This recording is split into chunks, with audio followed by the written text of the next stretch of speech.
मी पांडुरंग आनंद खाडे, माजी सरपंच भंडारदरा. 10 तारखेपासून या तालुक्यामध्ये जो काय वाद निर्माण झालेला आहे, देवगाव या ठिकाणी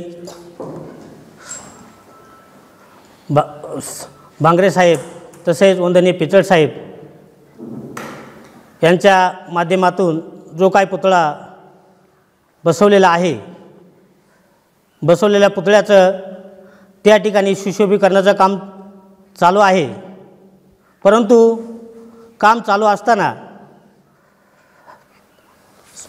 आमदार साहेबांनी या ठिकाणी इस्टिमेट आहे, त्या इस्टिमेटमध्ये फक्त सुशोभीकरणाचं काम आहे, परंतु त्या ठिकाणी तो पुतळा काढून दुसरा पुतळा बसवण्याचं इस्टिमेटमध्ये कुठेही नमूद नाही. त्यामुळे आमदार साहेबांनी ते काम करताना एकतर त्या ठिकाणची जी ग्रामपंचायत आहे त्यांचा ग्रामसभा घेऊन त्या ग्रामसभेत तो विषय पारित करायला पाहिजे होता आणि मगच त्या पुतळ्याला हात लावायचा होता. परंतु आमदार साहेबांनी किंवा त्यांचे जे कोणी टेंडरवाले असतील त्यांनी हा विषय ग्रामपंचायतीशी किंवा कोण समाजाशी कोणाशी बोलले नाही. त्यामुळे या तालुक्यामध्ये तो पुतळा काढून त्या ठिकाणी जो वाद निर्माण झाला, त्यामुळे समाजामध्ये वाद निर्माण या ठिकाणी झालेला आहे. त्यामुळे आमदार साहेबांमुळे हा वाद पुढं वाढतो की काय अशी आम्हाला शंका येऊ राहिली आहे. आमदार साहेबांनी स्वतः पुढे येऊन स्वतः बोलले पाहिजे आणि हा 2 समाजामधला वाद मिटवला पाहिजे, कारण हा वाद विकोपाला जायला नको. त्यामुळे आम्ही सर्व समाजातील सर्व कार्यकर्ते या ठिकाणी आज मीडियाच्या पुढे येऊन सांगत आहे, बोलत आहे. कारण कालही पत्रकार परिषद झाली, त्या पत्रकार परिषदेमध्ये तालुक्याचे बहुजन समाजाचे नेते शिवाजीराजे धुमाळ असतील, विजय देशमुख साहेब असतील किंवा सावंत साहेब असतील, त्यांनी राजूरला येऊन बोलले. त्यामध्ये वैभव पिचड असतील तसेच अमित भाऊ असतील, दोघांनी येऊन मीडियाच्या पुढे सांगितलं हा वाद समाजाचा नाही, हा वाद फक्त स्मारकाला ज्यांनी हात लावलेला आहे, ज्यांनी विनापरवाना हा पुतळा बाहेर काढलेला आहे त्याच्याशी आहे. त्यामध्ये कॉन्ट्रॅक्टर शैलेंद्र पांडे असतील किंवा नवले असतील यांच्याशी मुळीच हा वाद नाही. हा वाद फक्त आहे ज्यांनी अलीगली हा पुतळा काढलेला आहे त्यांच्याशी वाद आहे. त्यामुळे त्यांनी सांगितलं की हे जे मुलांनी जो पुतळा काढलेला आहे तो कामानिमित्त काढलेला आहे, परंतु तो ठेवतानाही त्यांनी व्यवस्थित ठेवायला पाहिजे होता, तो कुठेतरी धुळीत ठेवलेला होता. म्हणून पोपट चौधरी यांनी जी केस दिली ती केस देत असताना की हा पुतळा काढण्यामागं कोण आहे, तो पुतळा काढल्याच्या नंतर तो व्यवस्थित ठेवायला पाहिजे होता, परंतु तो व्यवस्थित ठेवला नाही.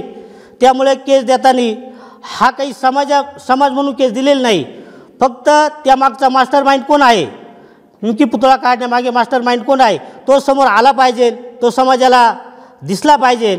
आणि जे काही काल कोर्टामध्ये याचिका झाली त्यामध्ये कायचं म्हणणं होतं की केस लगेच मागे घ्या तुम्ही, परंतु जी काही केस आहे ती महापुरुषाचा अवमान आहे, ही केस सहज मागे घेता येणार नाही. कारण त्यामध्ये जे कोणी खरे आरोपी असतील ते समाजापुढे आले पाहिजे आणि त्यांना जी काही कायद्यानुसार जी काही शिक्षा होईल ती त्यांना त्या ठिकाणी दिली जाईल. तसेच विजय साहेब असतील, सावंत साहेब असतील किंवा धुमाळ साहेब असतील, त्यांना समाजामध्ये बदनाम करण्याचं जे षडयंत्र आमदार साहेबांच्या कार्यकर्त्यांनी चालवलं आहे ते षडयंत्र आपण लवकरात लवकर थांबवावं आणि सर्व समाज विजय साहेबांच्या मागे, धुमाळ साहेबांच्या मागे, सावंत साहेबांच्या मागे उभा राहील. एवढे बोलून मी माझे 2 शब्द संपवतो. साई दृष्टी नेत्रसेवा चष्माघर अकोले शहरातील सर्व अत्याधुनिक सुविधा उपलब्ध असलेले एकमेव अद्ययावत शोरूम म्हणजेच साई दृष्टी नेत्रसेवा चष्माघर. आमच्याकडे Titan, Fastrack, Puma, Oakley, Velocity, CK, Ray Ban, ID, Vogue, Police, Stepper, Scott, Carrera, Tommy Hilfiger, Killer, Crizal, Zeiss, Prime, Bronzer, Yash, Bausch and Lomb, Johnson and Johnson, Alcon, आदी कंपन्यांच्या फ्रेम्स, सनग्लासेस, लेन्सेस व contact lenses योग्य दरात उपलब्ध. तसेच Titan company लेन्सेसचे एकमेव अधिकृत विक्रेते. आता अकोल्यात प्रथमच ऑटो मशीनद्वारे चष्म्याची रोबोटिक फिटिंग. प्रोग्रेसिव्ह चष्म्यासाठी डोळ्यांचे व चष्म्याचे अचूक मोजमाप करण्यासाठी जैस कंपनीचे सॉफ्टवेअर असलेला ॲपल कंपनीचा टॅब. तज्ञ ऑप्टोमेट्रिस्ट कडून कॉम्प्युटरद्वारे डोळ्यांची मोफत तपासणी, डोळ्यांची मायक्रोस्कोपिक तपासणी, काच बिंदूचे अचूक निदान करण्यासाठी डिजिटल टोनोपेनद्वारे डोळ्यांचे इंट्राऑक्युलर प्रेशर मोजणे, पॅकीमीटरद्वारे बुबुळाची जाडी मोजणे, कॉन्टॅक्ट लेन्सेसच्या अचूकतेसाठी कॅरेटोमीटरद्वारे बुबुळाचं मोजमाप करणे आदी अत्याधुनिक सुविधा उपलब्ध असलेले अकोला शहरातील एकमेव चष्माघर. आपल्या अनमोल डोळ्यांच्या समस्येसाठी बिर्ला आय हॉस्पिटल नाशिक यांच्या माध्यमातून तज्ञ डॉक्टर दर गुरुवारी सकाळी 10:30 ते 3:30 पर्यंत साई दृष्टी नेत्रसेवा चष्माघर इथे उपलब्ध राहतील. आमचा पत्ता साई दृष्टी नेत्रसेवा चष्माघर, अकोले बस स्थानकाच्या मागील बाजूस, जय महाराष्ट्र हॉटेलच्या पाठीमागे, अकोले, तालुका अकोले, जिल्हा अहमदनगर. संपर्क 91 36 52 93 93.